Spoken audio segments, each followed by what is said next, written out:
Space Station, then all the 5 partners have a set of restrictions, controllability, emissions, cleanliness, you name it. There's a whole bunch of things that have to be met that are called the visiting vehicle requirements. So when SpaceX flew their flight, they only had to satisfy the FAA in terms of launch, re-entry, and landing, but they had to satisfy the visiting vehicle requirements of the international partners, and that's pretty stringent.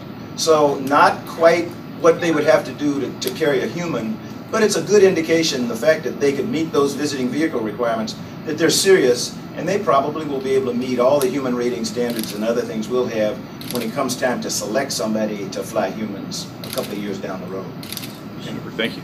Mr. Bolden, given the uncertainty in current federal funding, how is NASA coping with current contractual obligations for future space refueling missions, resupplying like this one missions? time? Yeah, like this Those one, are budgeted. and the future of manned space. The big difference between cargo and crew is the contracts that we've signed are in the budget. So, you know, unless somebody comes along in Congress and says, okay, we don't care, we're going to whack everything, and NASA, you're just going to have to drop those contracts. When you hear DoD talk, the Department of Defense, a lot of their concern is that their cuts under sequestration, for example, would be so extreme that they actually would have to terminate some contracts. We've looked at it. We don't think we'd have to terminate any major contracts right now. All those things are presently budgeted and budgeted even under a sequestration for us. So there's really no threat to cargo. Crew is different. We're running on a ragged edge right now. You may know the president asked for $1 billion in the 2010 budget to develop commercial crew.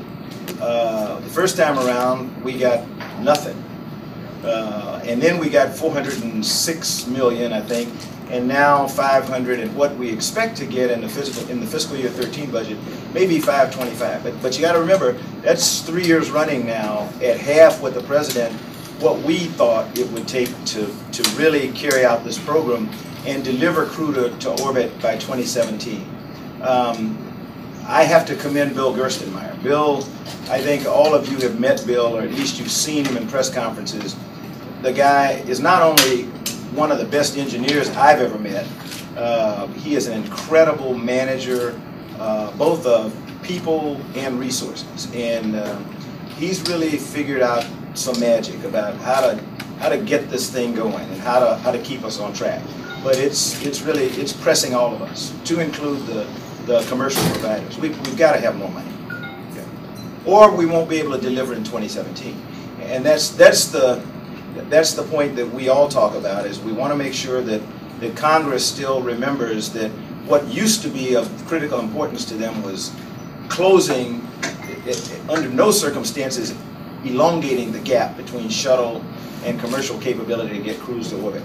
We're right on the ragged edge right now of having to elongate that gap. You know, and we don't want to do that. Thank you. So say that it does get delayed till after 2017 and the space station's only set to fly till 2020, then what? Well, we'll continue to utilize Soyuz until there is no more destination to which to fly. But station right now, the agreement with the international partners is 2020, but we continue to talk with them. All of us have been engaged in engineering assessments of how long station could stay on orbit, and we've gotten to 2028 right now. So most of the partners agree that if we decided we wanted to do it, and we would only do it if, in fact, we were getting value from the International Space Station. We haven't demonstrated yet that we have not gone through all the enhancements that we want to do.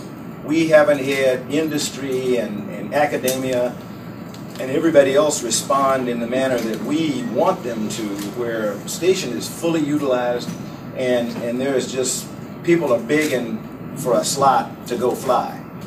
We're not there yet. You know, we're still out, I say we, in the U.S. segment, we're using a company from right down here in Florida called Cassis. That's an arm of Space Florida, to go out and try to develop the market for commercial products, development and the like on station. So they're working with pharmaceutical companies, materials processing folks, students, everything. So, you know, if by 2018, 2020 we look and say, hey, this is going great guns, the partners will probably say, okay, let's go ahead and press. Let's take it out to 2028. Or they may say, let's take it out another 2 years, and then 2 years, and then 2 years. That makes it really hard if you do it that way. But we'd love to go to 2028. Yes. I may be late in here, I'm so No, sorry. no, But no. I just want to ask you, how did they pick up SpaceX as a contractor for this project? How did they happen yeah, to? I mean, they do have another companies. Oh, yeah. It was like even before I was the you know, I take credit for a lot of stuff, but I wasn't here when the concept of COTS, you know, when that concept was developed, that we would go to industry, allow them to make offers to produce a rocket that could carry cargo to orbit. That was done before my time. The budgeting for it actually came after I got here because the president said we need to do this. But competitively, space, there were, I want to say 6 or 7 companies, and the ones that were selected finally for COTS were SpaceX and Orbital Sciences. And Orbital was sort of a late entry because I think the original 2 were SpaceX and a company that used to be called out of Washington. No, they're no longer in existence actually. I forgot, but they could not meet the financial obligation for you know, keeping their COTS contract. The COTS contract you say SpaceX was the lower prices for the project? Lowest price? That's what it's the big. No, not necessarily. Anytime you look at any competitive process, anytime we look at several things. Price is one of them.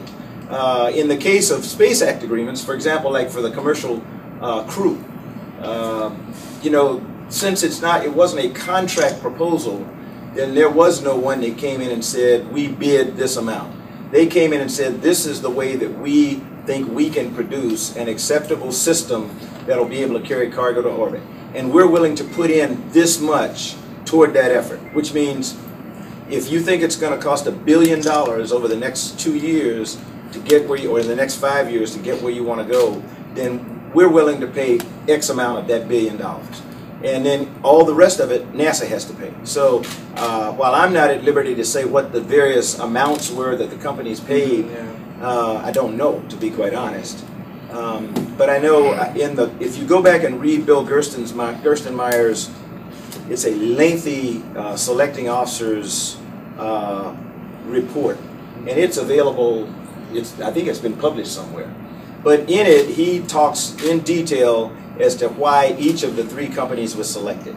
And I think one of I vaguely remember reading something from him that said, you know, Boeing was actually the lowest bidder, if you want to say price-wise. Boeing offered X% of the total price, and it was lower than any of the others. SpaceX may have actually been the one that offered the more of the largest percentage, but I'm not sure, to be quite honest. I asked the lady something yesterday. I don't know if it was appropriate or not. Yeah.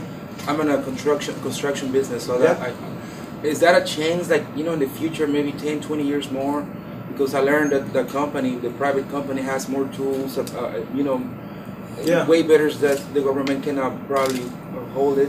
Mm-hmm. Is that a chance that in the future they can be independent, like create their own space program? Yeah. You mean a company like SpaceX completely independent of the government? Yeah. In fact, that's where they are. Out of NASA. If you look right now at where SpaceX is, I can't tell you where Orbital Sciences is because I don't, you know, they don't talk about it. But SpaceX, I think the other day Elon mentioned the fact that he's got 12 contractual obligations to NASA over the next 5 years, but something like 20 or 30 additional contracts that have nothing to do with NASA or the government. So that's private enterprise, and that's him actually pretty good at him carrying cargo somewhere for other people. Probably Bob Bigelow as an entrepreneur who's trying to put some modules on orbit. It could be anything, and that's what that is what we're trying to facilitate. You hear me use the term facilitate the success of a viable commercial industry. That means I want them to be completely independent of NASA. we don't have enough money to support a commercial space industry. Besides, if we're the only customer, or DOD and NASA are the only customers, that's not truly commercial. Yeah. That's that's doing business with the government. Yeah, it's something really good to have. Yeah. I mean, it's. I thought you were going to ask me, is there any chance that a construction company is going to be hired? Yeah. But the answer to that is yes. Mm-hmm. If you look at plans for Mars right now, or if you look at what some of our international partners talk about in terms of the lunar, a lunar colony or something. Yeah. We are looking at. We have a whole branch of folk, some in Spain, some in Colombia. But most of them fostered around an effort at Ames Research Center in what's called astrobiology. And astrobiology is the study of microbes and stuff that grow elsewhere in the universe. And at Ames, they've actually developed some microbes using soil samples from some of the lunar soil samples to develop concrete. We use as the standard, I want to say it's Portland cement. And so far, they've actually produced from microbes, from bugs, concrete that is as hard, as stable as something that's been produced by a cement company. They also produce artificial meats, artificial food, but they start from a microbe, from a living organism, and they use genes and everything else to produce something that can be done. The reason we need to be able to do that is because the less weight you have to carry to Mars or the moon or somewhere else, the better off you are. So if we can just carry just the basic essentials and then get there and use the microbes. That's why one of the reasons that Curiosity is looking for any evidence of microbes. Yeah.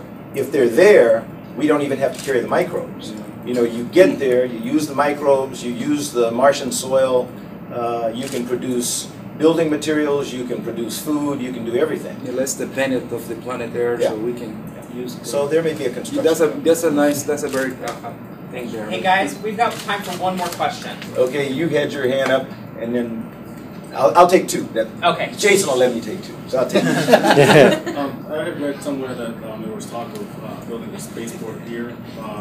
Is that still on the table? This is the world's, I don't want to say largest, I think it is. This is what people consider to be a spaceport. I know what you're talking about. There is talk about building a commercial spaceport on the property here. Right. The state of Florida, Lieutenant Governor Carroll, I got a letter, Secretary LaHood from the Department of Transportation got a letter from her asking if we would consider the excess of property here on the Kennedy Space Center that we no longer need.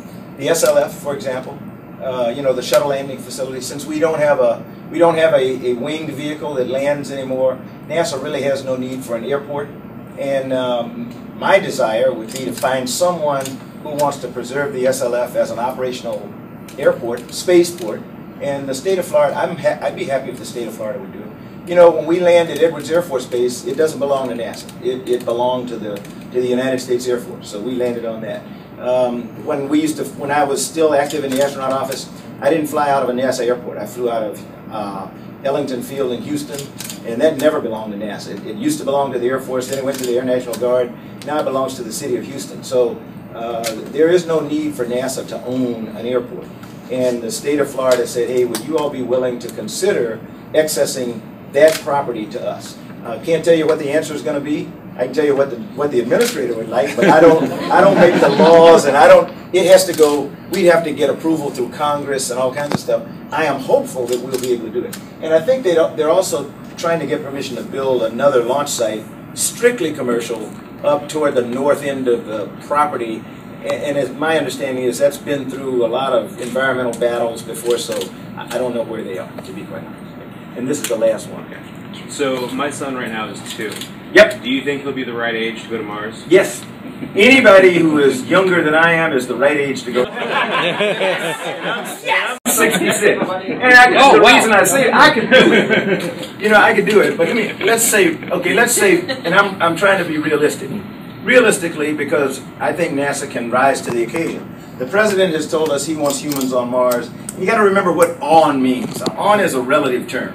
It may be, what we're trying to do is put together a plan to get humans in the Martian environment sometime between 2030 and 2039. How many years from now is it? That's 18. 18. I could still fly. But it's a long mission, and I'm not sure that somebody that's hypertensive, you know, I have high blood pressure and I use medication. I'm not sure that flight surgeons would let somebody who's hypertensive go on an 8-month mission to Mars unless I signed something that said, don't worry about me, I'll be all right, which I did. Yeah. But anybody, seriously, I think, you know, your son is right. Piece of cake. He won't even be ready to fly yet when we go to Mars. Still got a lot of education to do. Thank you all very much. You've been great. Enjoy yourselves tonight. Hopefully we'll get off. If we don't, then try it tomorrow night.